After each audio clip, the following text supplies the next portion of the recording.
Live from WRAL News Headquarters in Raleigh, your number one source for local news. WRAL News, coverage you can count on. A Senate vote on a new abortion bill is on hold. We're live with where the measure stands. And we're looking at the potential for showers over the weekend. I'll show you when to expect them. Plus, new information about a truck that overturned and spilled its load near Benson. A proposal to ban abortion after 12 weeks in North Carolina is one step away from the governor's desk. Good afternoon to you. I'm Jeff Hogan. And I'm Renee Chu. Thanks for joining us. It passed the House on a strict party line vote late last night and is about to pass in the Senate this morning, with Republicans voting to increase restrictions. WRAL Capitol Bureau Chief Laura Leslie joins us live from outside the Senate chamber where debate is underway. Laura. Renee, actually that debate just broke. It's been a fiery morning, a lot of emotion on the floor, a lot of yelling from the gallery. I'd like to show you a little bit of the protesters who are standing around right now. The Senate took a break for an hour to allow some members to go to a prayer meeting across the street. They'll be back at 1 o'clock when the Democrats are expected to get their chance to speak. The bill has been fast-tracked through the House and Senate. It's 46 pages, highly complex. A lot of lawmakers don't even really know what's in it. They've had less than 48 hours to understand it. It is expected to pass with the majority Republicans voting for it and Democrats against. The bill requires women seeking abortion to make at least 2 trips in person to the clinic and 3, in most cases, a week or 2 apart. It also requires new tests and new warnings, and doctors would have to report all miscarriages or abortions after 12 weeks to the state. Sponsors say it also includes funding to help support new mothers, including child care funds and paid parental leave.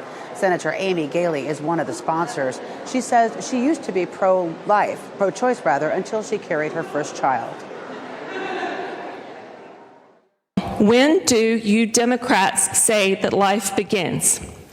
I have read your tweets and I have listened to your anti-life rhetoric. No, abortion in the 3rd trimester is not just between a woman and her doctor. There is a baby involved. It is an infant. Democrats have not yet had their chance to debate the bill. They will get that chance at 1 o'clock this afternoon. We'll be carrying that online live, of course. The bill also creates new regulations on abortion clinics that could cause some to close their doors. We've seen that in other states. And doctors could be fined thousands if they violate the law and could lose their license. It also makes it a crime for anyone else to provide the pills to a woman for a medication abortion. Governor Roy Cooper has already said he's going to veto this bill. He will have 10 days to do that after it reaches his desk. The question is whether Republicans are going to have the votes to override that veto. As we said, all the Republicans have been voting for it, but there are a few Republicans who campaigned specifically on not increasing restrictions to abortion, so that may be a tough vote for those. Renee? You know you'll be watching this closely. Laura Leslie, live at the General Assembly. Another controversial bill heading to the state Senate today bans gender-affirming medical care for teens under the age of 18, even if their parents consent to that care. The House passed the Youth Health Protection Act last night. It would also block the use of state funds for any gender transition-related medical care. And it revokes the ability of minors to seek medical care without a parent's consent in certain cases, such as if they're pregnant or for help with addictions. Opponents of the legislation were not allowed to speak out against the bill. Our NC Capitol team will be closely monitoring these bills and more throughout the day. For new developments on where things stand with the abortion bill and the transgender medical ban for youth, go to the WRAL app on your phone or visit WRAL.com. This affected a lot of people this morning. Crews in Johnston County were busy cleaning up after a truck's cargo spilled along an interstate. WRAL's Brian Schrader has the Sky 5 video of this big mess, Brian. Jeff, earlier this week we had that truck that spilled trash all over Interstate 40 in Raleigh, but take a look at this video from WRAL Sky 5 over Benson this morning. This truck rolled on its side at the I-40-95 interchange just after 8 o'clock and its cargo spilled. Crews had a big job to clean it up this morning. That mess partially blocked the ramp there, but drivers thankfully did not face big delays through that busy interchange. Now, we're working to get a lot of answers this afternoon. Who was the driver? How are they doing? What was the cargo? It appeared to be wood of some sort. And will police file any charges in this incident? We can tell you that it appears that scene has cleared this afternoon and traffic now is flowing freely. To know. Brian, thank you. A driver accused of crashing into a work zone on I-40, killing a construction worker, is expected to make his first court appearance. Troopers say 20-year-old Jason Murcia-Guillen was drunk when he drove through barriers on Wednesday on I-40, killing C.J. Bryant. His appearance is set for 2 p.m. We have showers on the way again this weekend. It'll be the 9th weekend in a row with rain. Elizabeth Gardner is at the NC State Farmers Market right now with a look at the timeline for that weekend rain. Elizabeth. It's absolutely beautiful here right now. It is Strawberry Day, and we're going to talk more about that in just a few minutes. You probably have some outdoor plans over the weekend. This is the time where we tend to see such beautiful weather, and people do schedule their festivals this time of year. This will be the 9th weekend in a row that we could see rain. Let's take a look at the big picture right now. We're going to start off. There's a big high pressure system that is in control of our weather right now. If we go to the graphics, you can see that. And then off to the left side of your screen, you can see some precipitation, and that is the system that is headed our way for the weekend. It will be nice and dry for the next couple of days, but again, we're going to see that one moving our way. Here's a look at Futurecast, and we're going to start this on Saturday. We're going to see increasing clouds on Friday night, and then we'll see some showers begin to move into the area. It's likely to be in our southwestern counties fairly early in the day, and then of course it's going to continue to move up across the region. We are looking at a chance of rain Saturday and Sunday, possibly even into Monday, and we'll take another look at that coming up in just a little bit. And of course, it is Strawberry Day here at the State Farmers Market. We'll talk more about all the fun here and how important strawberries are to North Carolina. Back to you, Jeff. All right, Elizabeth, thanks for that update. An Edgecombe County man is in jail after police say he seriously hurt a man in a hit-and-run crash. Police in Pine Tops say 65-year-old Amos Batts is charged with assault with a deadly weapon with intent to kill. He was arrested at his home after the crash. Witnesses say a driver hit a 24-year-old man on East Hamlet Street in Pine Tops around 10 yesterday morning. They say the driver turned his truck around after hitting the man once, speeding past him, and nearly hitting him again. There's no word on the current condition of the man who was hit. Police need your help finding a murder suspect. Jermaine Cartret is accused of a deadly robbery that claimed the life of Terrence Hogue. Investigators say it happened Tuesday night on Canast Drive. They say Cartret is dangerous. If you see him, call 911. How should schools discipline students? Leaders are looking for ways other than suspension. It comes after a state report showed a sharp increase in suspensions. A presentation by North Carolina Center for Safer Schools found an alarming lack of consistency in the way school systems discipline students. State leaders say there's a disconnect between the roles of administrators and school resource officers. A number of trainings were suggested to help in the classroom, including de-escalation. UNC women's basketball coach Courtney Banghart will get another 5 years to lead the Tar Heel program. The new contract runs through the 2027 and 28 season. This morning, the university announced Coach Courtney Banghart is the right leader for their program. Banghart is headed into her 5th season as coach of the Tar Heels. She's led the team to the first round of the NCAA tournament in 2021 and the Sweet 16 in 2022. The new contract runs through that 28 season, and UNC earned 6 AP top 25 wins in 22 and 23, the most in a single season since the 2014 and 15 season finished. 22 and 11 was the record then. State lawmakers are blocking the opportunity for student athletes at North Carolina high schools to profit off their name, image, and likeness. The state Senate voted to override the power of the State High School Athletic Association Board of Directors to approve an NIL policy. The move came just hours after the Board of Directors voted to allow NILs for high schoolers starting July 1st. And happening right now in the WRAL Live Center, we are following breaking news out of Wall Street this afternoon. The Dow Jones down 447 points. The S&P 500 is down 40 points. This as banking fears are growing. We heard just earlier in the week that First Republic failed. JP Morgan did buy them. And today we are hearing that PacWest is now exploring all options as its stock is tumbling in the wake of that First Republic failure. The California-based bank says that it is in talks with several possible partners and investors, but the stock market really taking a hit this afternoon. Also, yesterday we heard that the Feds raised rates again, 0.25 percentage point. They did that for the 10th time in a little over a year. So we're going to stay on top of this. I'll bring you more from the Live Center. Today's a National Day of Prayer. The U.S. Congress designated this day in 1952, asking people to turn to God in prayer and meditation. It's held each year on the first Thursday in May. President Joe Biden signed a proclamation Wednesday calling for peace and prosperity across the nation. Next at noon, it's the first court appearance for the man accused of a mass shooting in Atlanta. How he was able to avoid police for nearly 8 hours. Also, after 300 days in a Russian prison, Brittany Griner is trying to return to public life in America. She explains her new normal. Plus, a coronation fit for a king. How London is preparing for this weekend's big event. Download the new WRAL streaming apps on Roku, Fire TV, Apple TV, and Android TV.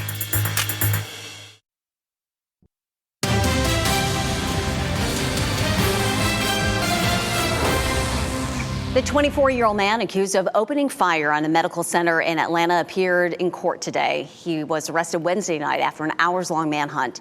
Here's NBC's Morgan Chesky. This morning, an Atlanta gunman no longer on the run. This video capturing the moment police caught up with Dion Patterson. The 24-year-old authorities say unleashed a deadly rampage in a hospital, launching a massive, nearly day-long manhunt. An undercover officer was the one that originally saw and confronted this individual. Police arresting Patterson after Wednesday's attack at Atlanta's Northside Hospital, where investigators say he pulled out a handgun and started shooting. They're now advising the active shooter, person shot. The violent scene playing out in an 11th floor waiting room, where police say Patterson fired a hail of bullets, killing one victim, identified as 39-year-old Amy St. Pierre, a CDC employee. 4 other women were also injured. According to police, Patterson was with his mother for an unknown medical appointment, but she was not hurt during the shooting. The active shooter call placed the bustling area on lockdown, which impacted several schools, including one attended by Georgia Senator Raphael Warnock's children. They're there, I'm here, hoping and praying that they are safe. But the truth is, none of us is safe. Barely 30 minutes after opening fire, license plate recognition cameras spotted a vehicle the shooter stole 20 miles away, near Truist Park, where the Atlanta Braves play. Those cameras proved extremely helpful today. That is where we got the precise location of the building that he walked into. Patterson, a former member of the U.S. Coast Guard, had been discharged from active duty in January after nearly 5 years of service. Today, the motive for the shooting remains unclear. Authorities only saying they don't believe any of the victims were targeted. This was a horrible act of gun violence. But equally horrifying is that we know that this is not unique in our country. That was Morgan Chesky reporting. Now to California. A person of interest is in custody as police look into the possibility of a serial killer following a series of random and brutal attacks near the UC Davis campus. Since last Thursday, 2 men were stabbed to death and a woman, who police say was in her 60s, remains in critical condition. Police say they've collected evidence from the crime scenes. They are analyzing them now. Tributes and condolences are pouring in for 3-time Olympic medalist Tori Bowie. She was found dead in her home yesterday. Investigators don't suspect foul play. Bowie won 3 medals at the 2016 Olympic Games in Rio: gold in the 4x100 meter relay, silver in the 100 meters, and bronze in the 200. USA Track and Field said it was deeply saddened to hear of Bowie's death, adding that her impact on the sport is immeasurable. WNBA star Brittany Griner says it feels a little overwhelming to return to public life. Griner spent nearly 300 days in custody before being released as part of a prisoner swap involving a Russian arms dealer. The 32-year-old was sentenced to 9 years in prison under drug smuggling charges after authorities in Russia found cannabis oil in her luggage before her release last year. She has since been reintegrating into life in the United States. Griner says she'll never go overseas to play again. The Mercury regular season gets underway against the Los Angeles Sparks on May 19th. The Fayetteville Woodpeckers will host a breast cancer awareness event today at Segra Stadium. The team is partnering with Pink Ink Tattoo for the Day of Hope event. It's happening this afternoon from 1 to 4. It will offer community cancer resources and speakers along with other activities and entertainment. It is free and open to the public. Join us this weekend to help raise awareness and fight breast cancer. WRAL is a proud sponsor of the Susan G. Komen Race for the Cure. It kicks off this Saturday at 9 a.m. at Research Triangle Park. There's a special Star Wars Day tribute in Hollywood today. Carrie Fisher now has a star on the Hollywood Walk of Fame. The induction ceremony was this morning around 8:30 our time. Fisher died in 2016. She played Princess Leia in the Star Wars movies. Her co-stars, Harrison Ford and Mark Hamill, already have stars themselves. And that was always the plan, to have it done on May the 4th. May the 4th be with you. And beautiful weather out there right now here in downtown Raleigh. Yeah, we're going to take it right a little closer to downtown. Elizabeth Gardner is at the State Farmers Market right now. Strawberry Day. I love Strawberry Day. Strawberries are my absolute favorite fruit. And North Carolina strawberry, if you haven't had one in season, you have not lived. It is so amazing. They're so delicious. So we're at Strawberry Day, and they had Strawberry Day last year, but I think they missed it a year or two, because of COVID. So behind me is Monica, and she's announcing the contest winner. I got to help judge the strawberry dessert contest. And so she's announcing the winner. She's announcing the third place winner right now.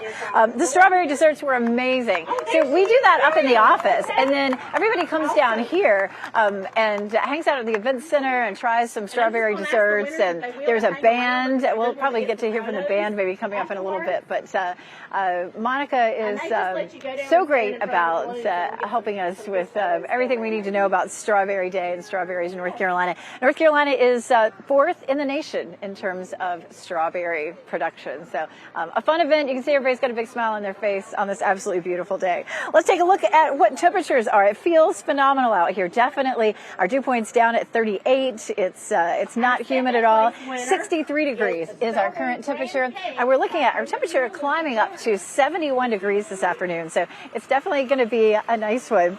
Let's take a look at our temperatures around the area. It's 57 in Roxborough right now, 62 in South Hill, 65 in Rocky Mount, and 65 in Fayetteville. So it's really pleasantly cool out here right now. Around town, looking at 71 in Raleigh, 70 in Durham, 73 degrees in Fayetteville. And it's not as windy as it was yesterday, which makes it very pleasant feeling out here. We're going to see winds steady at about 5 to 10, maybe gusting up to 10 or 15. But yesterday and the day before, we saw winds gusting up to 30, 35 miles per hour. There's that high pressure system that's keeping things nice and dry for us right now. And of course, on the left side of your screen, you can see the precipitation.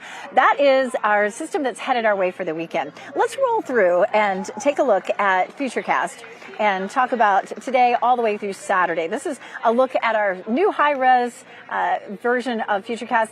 We can see that out 48 hours. For this afternoon, this evening, you can see there at 7:30, an isolated shower could pop up. Other than that, we clear out tonight, and Friday morning looks nicer. It's 8:45 in the morning. We're looking at afternoon cloud cover popping up, but we should stay mostly dry today and tomorrow. We jump on into Saturday, and that's the big question mark. We're going to start the day with some cloud cover between 7 and 8 a.m. The precipitation is going to move in from the south and west, and at lunchtime, this is a new run of the model that has only been out for a couple of hours, and it's different than our morning run. We're not seeing as much rain, but some scattered showers and isolated thunderstorm possible. Let's keep on moving through, and you can see that just continues on and off all day Saturday.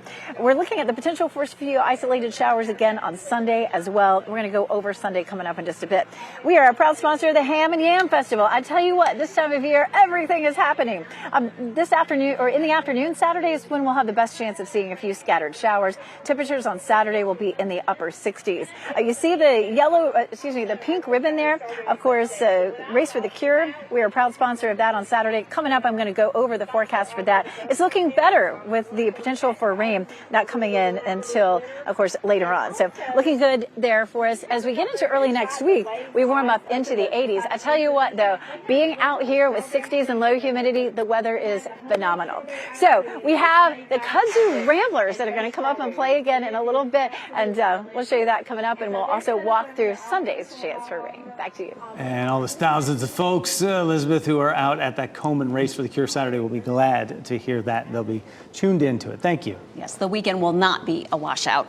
An urgent effort is underway in Raleigh to fill more than a third of vacant jobs at the Emergency Communications Center. Today at 4, Matt Tallhelm looks at the vacancy rate and what's being done to make sure someone answers your 911 call. A bite of a cookie that changed everything. Tonight, as part of Allergy Awareness Month, a local family speaks only to Keely Arthur about why the rise in nut-based food replacements led to a heartbreaking tragedy. And still ahead this noon, Airbnb is taking steps to win over customers. Coming up, the new feature they hope will help travelers find the perfect accommodations. And Elon Musk gets a green light to expand his underground system in Las Vegas. How the system will impact travel time for commuters.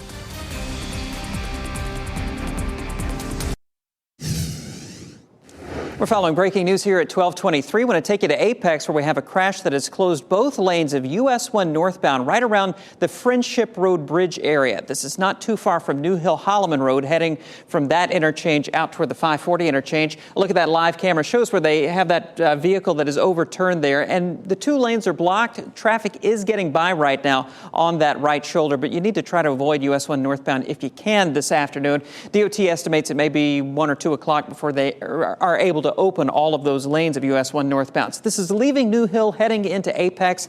Best alternate route for you to consider using is Old US 1, which parallels Highway 1, and then from there you can pick up 540 and continue on your way into Apex. No word yet on injuries with that crash. Thanks, Brian. Airbnb is making some changes to attract more travelers. The company launched a new option called Airbnb Rooms. It allows travelers to book a single room instead of an entire house.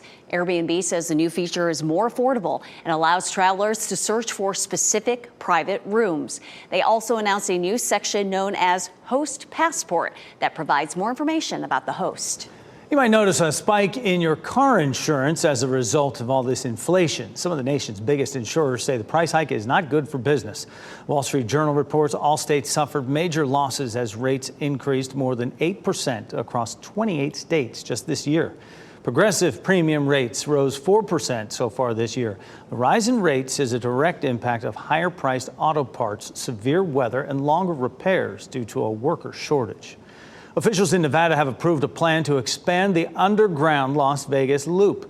The Boring Company, which is owned by Elon Musk, is building the loop that'll include 25 new extensions connecting new and previously approved stations.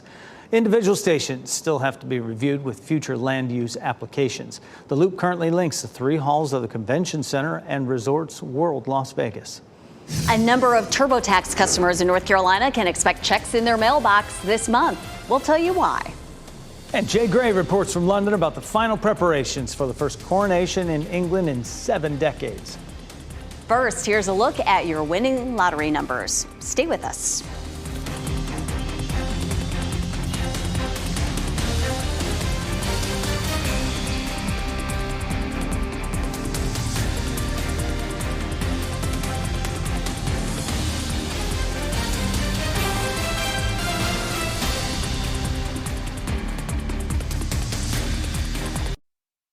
Shot in 4K ultra high definition. Your number 1 source for local news. WRAL News. Coverage you can count on.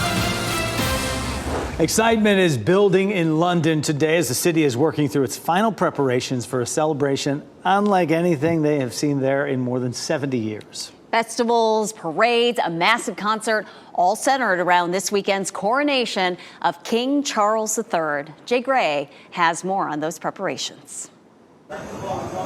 Well, final preparations continuing in London here right now. So are the practices for what is going to be an amazing event this weekend in Westminster Abbey. Just behind us here, the coronation of King Charles III. Look, hundreds of thousands pouring into London to be a part of all of the festivities and ceremonies. He's been king since his mother's passing late last year, but for many, this service will make it official, if you will. There are those, though, that will be watching this with a bit of a jaded eye. We expect about 2,000 protesters to gather here.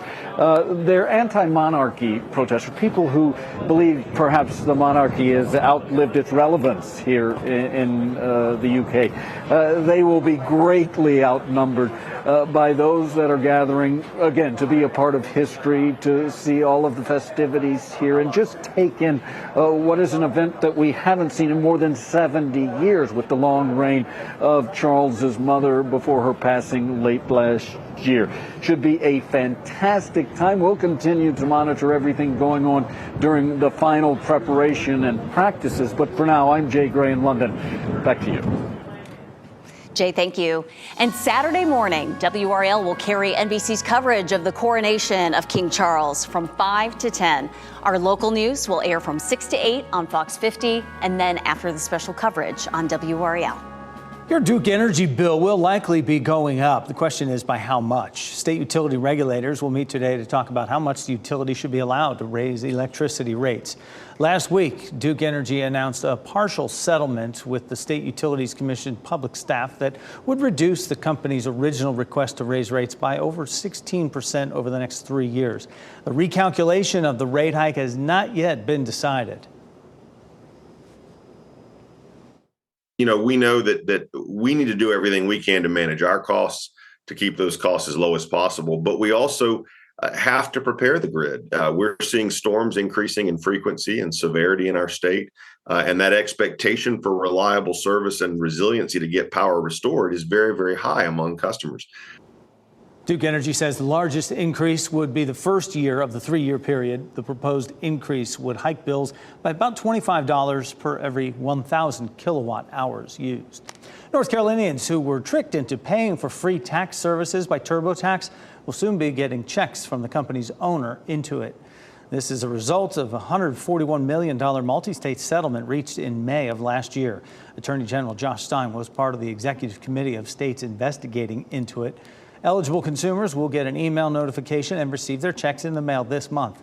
Those who are eligible for payment do not have to file a claim. Most consumers are expected to receive between $29 and $30.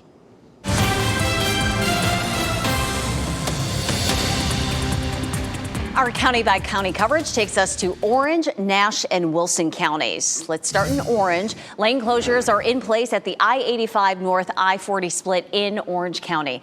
The DOT shifted traffic into a new temporary pattern. So starting tonight at 9, the right lane will be closed. It's expected to reopen tomorrow morning at 5 in time for the commute. More overnight closures are expected Friday into Saturday morning.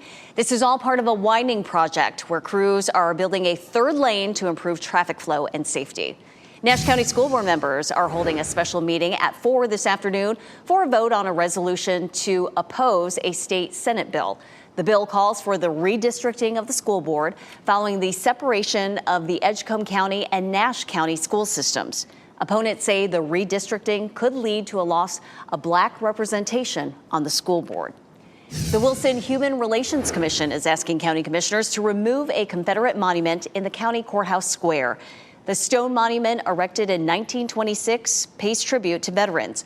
It displays both the American flag and the Confederate battle flag. A 2015 state law requires the county to follow a series of steps before commissioners could vote on whether to remove the monument.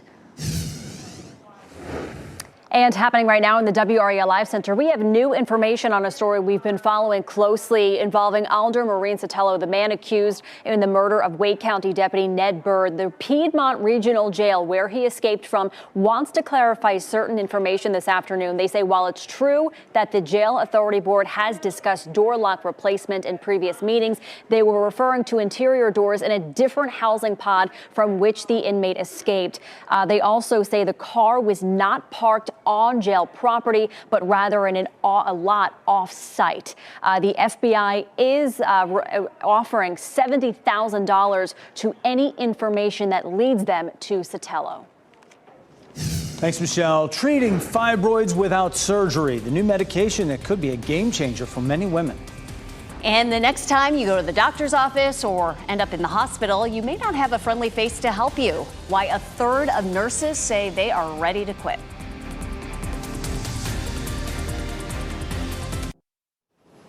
A newer, more effective treatment for uterine fibroids that does not require surgery is available. That's good news for the estimated 26 million women in the U.S. who have fibroids, including the millions of black women who are disproportionately affected by these benign tumors. Dee Dee Stepan spoke with Dr. Elizabeth Stewart, who published a review on these approved fibroid medications. there are 2 new FDA-approved drugs for the medical treatment of uterine fibroids. Dr. Abby Stewart says the new drugs are effective in treating heavy menstrual bleeding, relieving pain, and reducing the need for a hysterectomy. Because many women are pushed in the direction of surgical therapy, and we know there are big limitations to surgical therapies, this is a great treatment option for many women. Fibroids are benign growths in the uterus. While common, they can be disruptive and disproportionately affect women of color. There's evidence that Black women are more likely to have fibroids and more likely to have severe fibroids and severe fibroid symptoms. Dr. Stewart is encouraged to be able to take a medication and get terrific relief of their symptoms. I think will be a game changer for many women. That was Dee Dee Steepen reporting. A frightening statistic here from the medical field. A third of nurses plan to leave the profession. That's up 7% from 2021. 63% of those nurses say they're looking for a safer working environment to reduce their anxiety. Many nurses surveyed blame the coronavirus pandemic for making them feel fatigued and overwhelmed. More protection against the highly contagious illness RSV could be available this fall. The FDA approved the very first vaccine for the virus. The drug Arexvy is designed to be given in a single shot to adults 60 and older. RSV is often associated with babies, but young kids can potentially kill tens of thousands of seniors as well each year. It is especially dangerous for older adults with underlying health conditions. A big celebration of Southern flavors is happening in Smithfield this weekend. Just ahead, what is new and exciting at this year's Ham and Yam Festival? And parents don't have a lot of time to spend a lot of money to provide a great summer experience for their kids. We will share summer fun ideas that won't break your bank. In fact, some of them won't even cost you a dime.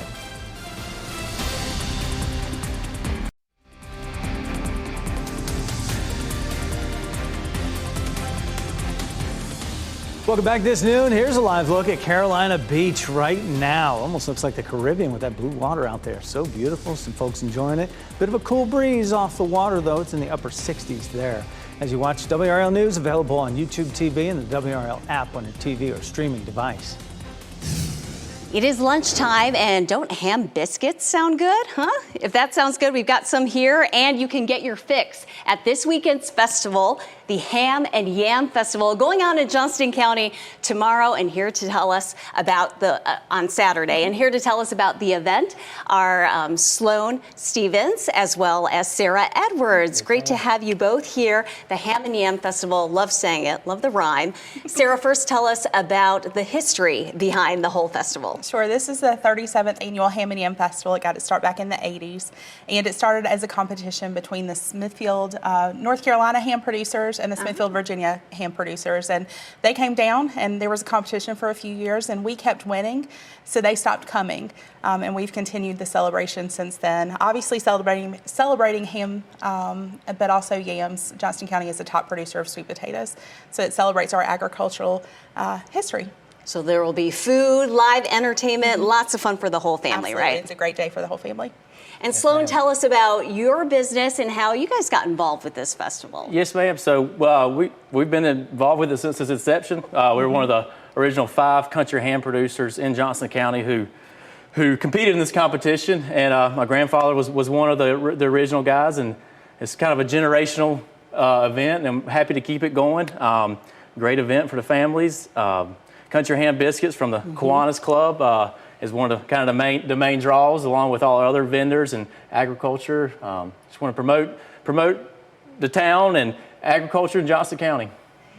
To this day, ham and yam, who's winning out? Or you got to get both when you're at the festival? I think for sure you have to get both. The country ham biscuits today are provided by the diner, but on Saturday you can get them from the Kiwanis Club of Smithfield.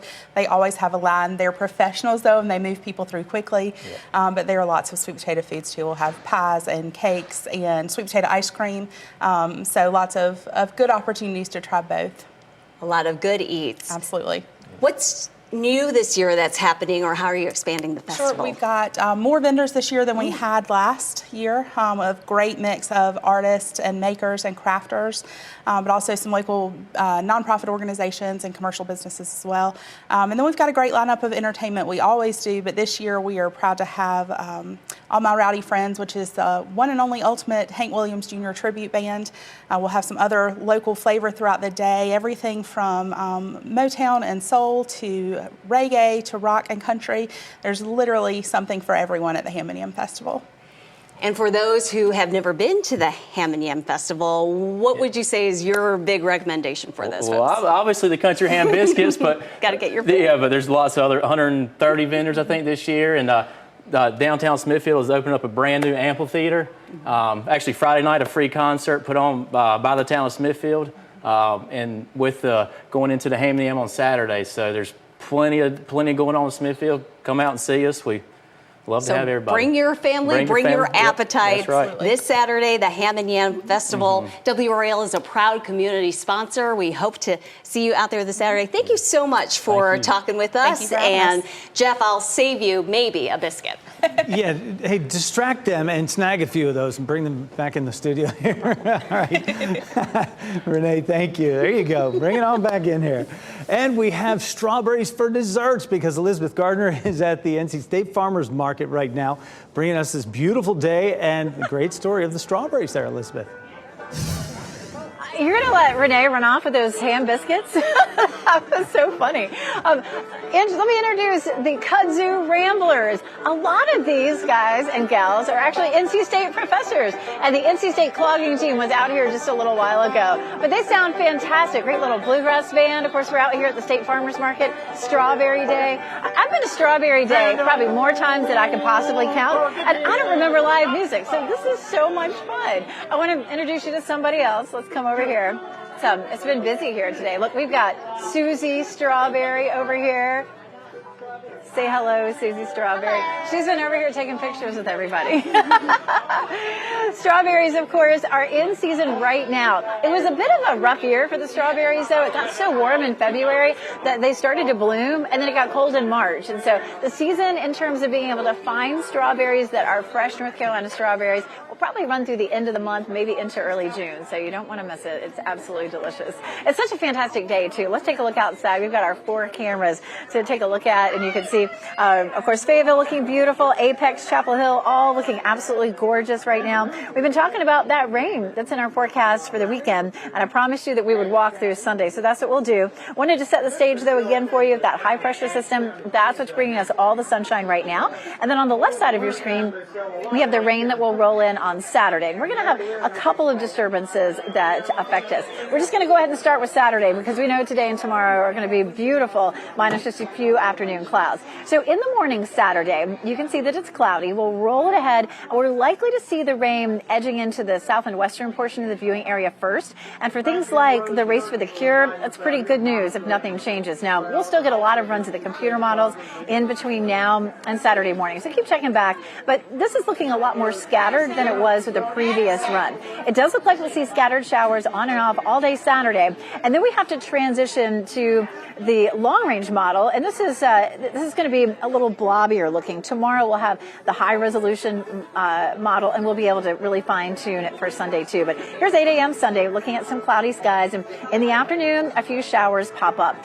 The one thing about this is the amount of rain that we're likely to see is light both days, likely to be less than 1/4 of an inch each day, and right now it doesn't look like we would see much in terms of thunderstorms. So that is definitely a piece of good news. Let's jump on ahead and take a look at some of the percentage chances for rain as we get through the weekend. It's a 40% chance Saturday and Sunday, and then it looks like we could continue with our wet pattern into Monday and Tuesday, but the temperatures really start to climb at that point. So, as I mentioned, for Komen Race for the Cure, the forecast is looking better. I know we've got 40 and 50% chance there at 7 and 9 a.m. We're probably going to bump that back a bit. We're probably not looking at a 40% chance of rain until closer to lunchtime. So, good news for folks heading out for the race, and of course, we are proud sponsors of the Race for the Cure.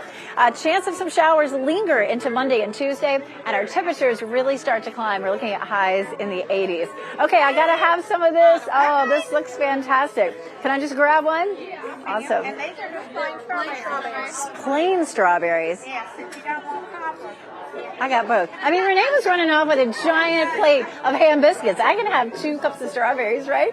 So the State Farmers Market made the strawberry crisp for today. Sometimes it's ice cream, but let's see. All right, now I've got too much here. All right, I got to taste it. Good news right now. Yeah. Mm-hmm. And just a whole lot of eating. You called out Renee for not bringing the ham biscuits back, so don't make the same mistake with the strawberries, all right? Way to go, Elizabeth. Thank you. Sit here and eat some more Nothing like a little ham and then some strawberries to top it off. Dessert. Yeah. You know, a lot of Americans are looking forward to a glorious adventure outdoors for Memorial Day. Just ahead, we will let you know how many people can plan on camping that holiday weekend.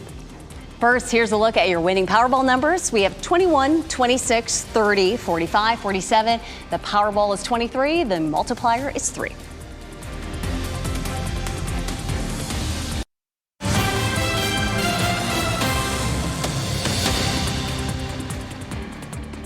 Happening right now in the WRAL Live Center, we are staying on top of a bad crash on US 1 North in Apex.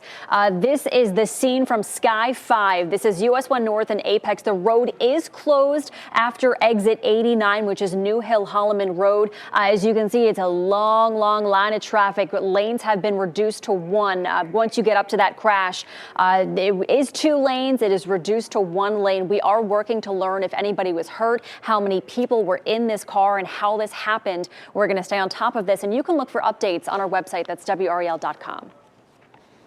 And we continue to wrap things up here with a few of the headlines we're following for you today. A proposal to ban abortion after 12 weeks in North Carolina is one step away from the governor's desk.